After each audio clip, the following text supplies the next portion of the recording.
ड्रामे के next episode में आप लोग देखेंगे कि दो अलग कश्तियों के मुसाफिर एक ही कश्ती में सवार होकर एक दूसरे के दुख को बांटने की कोशिश कर रहे हैं। ज़ारा कहती है साथ से कि ज़ैनी की आंखों में तुम्हें खो देने का दुख साफ नज़र आता है।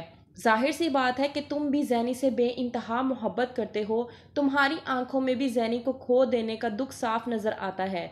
मुझे यकीन है कि तुम्हें ज़ैनी की बेहद याद आती होगी और ये सब कुछ सिर्फ और सिर्फ मेरी वजह से हुआ है। अगर मैं तुम्हारी ज़िंदगी में ना आती तो इस वक्त ज़ैनी और तुम एक होते। कहता है साथ कि ऐसी कोई बात नहीं है, किस्मत में जो लिखा था वो होना लिखा था। कहती है ज़ारा कि सब बिल्कुल ठीक कहते हैं कि मेरी किस्मत ही मनहूस है, मैं जिधर भी जाती हूँ उसको तबाह बर्बाद करके रख देती हूँ। साथ कहता है कि तुमने ये बात आज तो कर दी है, आइंदा ये बात हरगिज़ मत करना। कहती है ज़ारा कि मैं इस कदर अदील से मोहब्बत करती थी कि मैं आज भी उसको बेहद याद करती हूँ। उसकी यादें मेरी दिल में बसी हैं।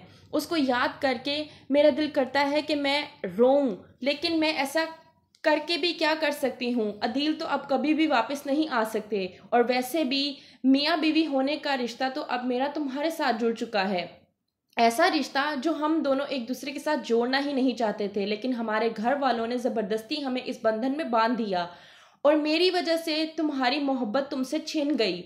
कहता है साथ जो किस्मत में लिखा था वो होकर रहना था, इसमें तुम्हारा कोई कसूर नहीं है, खुद पर इल्ज़ाम देना बंद कर दो। दूसरी तरफ अदील की माँ जो अदनान के फ़ोन करने पर पहुंच गई थी साथ और ज़ारा के निकाह पर हंगामा मचाने के लिए और ये बात का ख्याल कर रही थी कि किसी भी सूरत अदील के वालिद को इस बात का पता ना चले। कहती थी माहीन उससे कि अगर आपने दरिया में छलांग लगा ही दी है तो फिर अब डर किस बात का। पता चल गया है उस बात के बारे में अदील के वालिद को। कहते हैं अदील के वालिद कि तुम लोगों को अगर साद और ज़ारा के निकाह के बारे में मालूम हो भी गया था तो तुम लोगों को वहां जाने की क्या ज़रूरत थी। वो बच्ची है अभी और उसको अपनी ज़िंदगी का पूरा हक है। अदील तो वफात पा गया, अब अदील की खातिर तो वो पूरी ज़िंदगी बैठ नहीं सकती थी। अगर उसने साथ से शादी कर ली, साथ से निकाह कर लिया तो इसमें उस बेचारी का क्या कसूर है। तुम लोग उसको तंजो ताना करने के लिए वहां पर क्यों गए। माहीन हो जाती है परेशान कि किस तरह से अपने वालिद को जवाब दे।